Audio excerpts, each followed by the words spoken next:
चांद पर विश्वास। शालिनी को सुबह से ही बड़ी बेचैनी हो रही थी। पता नहीं क्या बात थी।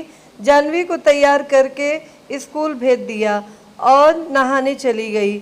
आकर पूजा की तैयारी करके पूजा करने जाने ही वाली थी कि उसका पति कुणाल आया और बोला, यार जल्दी नाश्ता बना दो, आज बॉस ने जल्दी बुलाया है, लंच वहीं कर लूँगा। शालिनी ने पूछा, इतनी जल्दी? कुणाल बोला, हाँ यार, कोई ज़रूरी मीटिंग है, कहकर वो नहाने चला गया।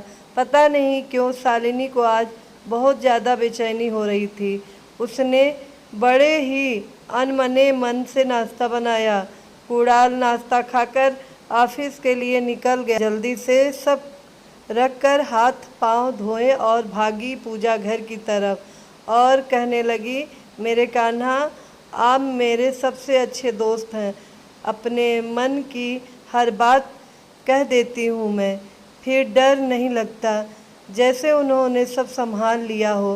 प्रभु, आज बड़ा डर लग रहा है, आप ही बताओ ना क्या बात है। ऐसा डर तो कभी नहीं लगता। वैसे आप हो तो काहे की चिंता, सबका भला करना। प्रभु, हम सब पर कृपा बनाए रखना।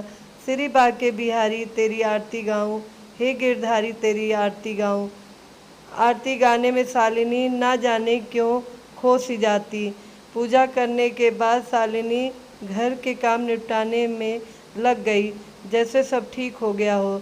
वह अब बड़ा हल्का महसूस कर रही थी। थोड़ी देर में दरवाजे की घंटी बजी। देखा तो पड़ोस वाली आंटी अंकल बड़े परेशान से खड़े थे। शालिनी बोली, आइए आइए, अंदर आइए ना।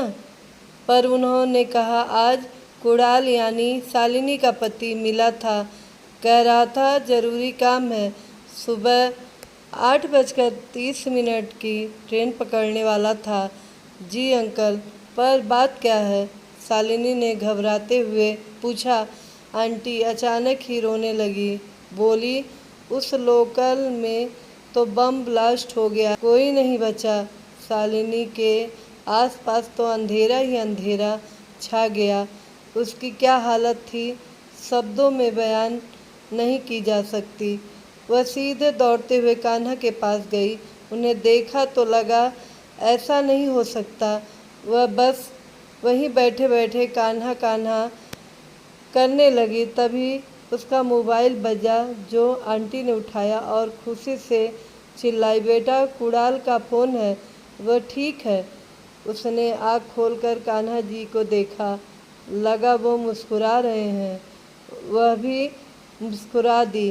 कुणाल की आवाज़ कानों में पड़ी तो लगा जैसे अभी अभी प्यार हो गया हो, और बोली, आप बस जल्दी आ जाइए, इतना ही बोल पाई।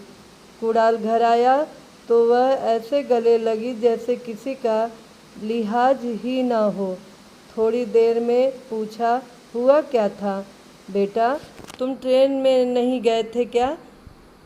कुणाल ने बताया, नहीं अंकल, बस यही मोड़ पर एक बहुत ही सुंदर लड़का मिल गया, साथ साथ चल रहा था।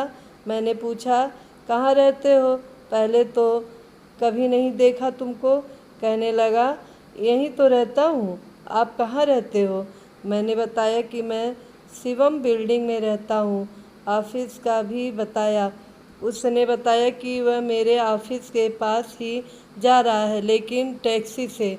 और कहने लगा, आप भी क्यों नहीं चलते मेरे साथ? मैंने कहा, नहीं थैंक यू, मैं ट्रेन से जाता हूँ। अब वह जिद करने लगा, बोला, मुझे अच्छा लगेगा अगर आप चलेंगे तो। वैसे भी टैक्सी जा तो रही है ना उस तरफ। मैंने भी सोचा चलो ठीक है, आज टैक्सी से कम ट्रेन की धक्का मुक्की से तो बच जाऊंगा। और हम लोगों ने एक टैक्सी कर ली। शालिनी को देखकर कुणाल बोला, शालिनी, पता नहीं क्या जादू था उस लड़के में कि बस में खींचा चला जा रहा था। बहुत ही प्यारा था वो, आज जैसा मुझे पहले कभी नहीं लगा। शालिनी भागी कान्हा की तरफ और कहने लगी, मेरे सबसे अच्छे मित्र ने आज मेरे पति के साथ साथ मेरा जीवन भी बचा लिया। वे अभी भी मुस्कुरा रहे थे। दोस्तों, भक्ति में बड़ी शक्ति है।